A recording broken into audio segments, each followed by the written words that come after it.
साहित्य कलाकृती पुरस्काराच्या कार्यक्रमाच्या निमित्तानं मंचावर उपस्थित असलेले जिल्हा परिषद प्राथमिक शाळा पारडीचे मुख्याध्यापक आदरणीय डी.के. कुलकर्णी सर, मंचावर उपस्थित असलेले ज्येष्ठ मार्गदर्शक कानेकर साहेब, आमचे मार्गदर्शक आर.एस. यादव सर, ग्रामीण कवी आदरणीय आत्मारामजी कुटे सर, वेगवेगळ्या जिल्ह्यातून आपल्या शाळेसाठी उपस्थित झालेले अतिशय संवेदनशील साहित्यिक, मंचावर उपस्थित असलेले इतर सर्व मान्यवर, मंचाच्या समोर उपस्थित असलेले या मुलांच्या कौतुकासाठी वेगवेगळ्या गावातून आलेले सर्व शिक्षक वृंद, मचाले सर, सामाले मॅडम, त्याचबरोबर या आनंदाचं झाड या संकल्पनेचे जनक आदरणीय युवराज माने सर, त्यांचे सर्व सहकारी, या शाळेच्या विद्यार्थी मुख्यमंत्री, सर्व विद्यार्थी संसद, समोर बसलेले सगळे उद्याचे चिमुकले मोठे साहित्यिक.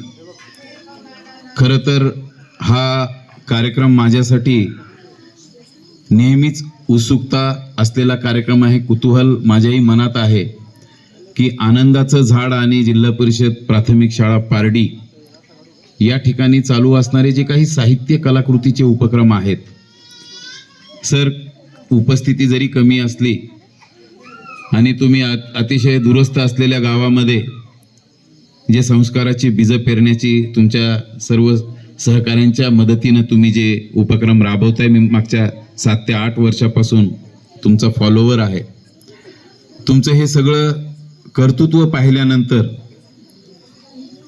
तुम्ही ज्या सन्मानानं मला संस्थाचालक वगैरे म्हणालात, तर आम्ही स्वतःला खूप खुजे समजतो माने सर. आम्ही तुमच्यासमोर आम्ही खूप लहान आहोत याची आम्हाला नक्की जाणीव होते. जिल्हा परिषद प्राथमिक शाळा पारडी हे मला वाळवंटातलं एक मरू उद्यान वाटतं, ओयासिस वाटतं. कारण अतिशय जबाबदारीनं आम्ही मागच्या 25-30 वर्षापासून शिक्षण क्षेत्रात काम करतो, फार छोटं मोठं काम करतो. परंतु विपरीत परिस्थितीमध्ये, म्हणजे जिथं पर्जन्यच नाही तिथं पेरण्याची हिंमत करण्याची जी काही तुमचं जे धैर्य आहे, त्याला शतदा मला वाटतं सलाम केला पाहिजे. खरं तर मी जे काही बोलतोय कदाचित या लहान पोरांना अजून कळण्याचं त्यांचं वय नाही, परंतु कुठल्याही उणिवेचा भांडवल न करता आपल्यातलं सर्वोत्कृष्ट देण्याची जी तुमची तळमळ आहे, त्या तळमळीला खरंच म्हणजे कुठल्याच पुरस्काराची गरज नाही. तुमची तळमळच हा तुमच्यासाठी खरं तर एक मोठा पुरस्कार आहे. वास्तविक शिक्षणाची कक्षा इतकी रुंदावलेली असताना त्याच्या अमर्याद काठिण्य पातळीकडे आता शिक्षण चाललेलं असताना जी उमेद तुम्ही या मुलांमध्ये जागवता, जे परिश्रम घेता, ज्या वेगवेगळ्या उपक्रमाच्या माध्यमातून थोरा मोठ्यांच्या भेटी तुम्ही मुलांना घालून देता. असं म्हणतात की बिना भिंतीची उघडी शाळा, लाखो इथले गुरु.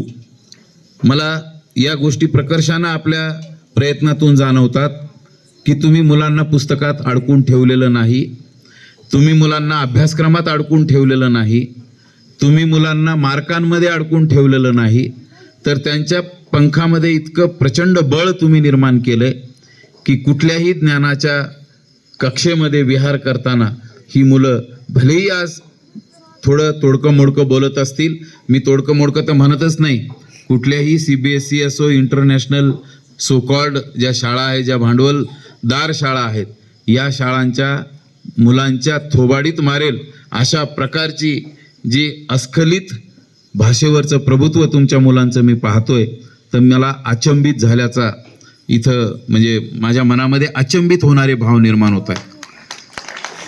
आम्ही फक्त अर्ध्या तासाचा हा कार्यक्रम अनुभवत आहोत, परंतु या अर्ध्या घंट्याच्या कार्यक्रमासाठी जी तयारी करावी लागते, अर्धा तास मुलांनी इतके आत्मविश्वासपूर्ण या मंचावर वावरण्यासाठी कित्येक रात्र, कित्येक दिवस स्वतःला गाडून घ्यावं लागतं, याची सुद्धा आम्हाला अंदाज आहे. आणि या सगळ्याच उपक्रमाच्या निमित्तानं बोलण्यासारखं भरपूर आहे.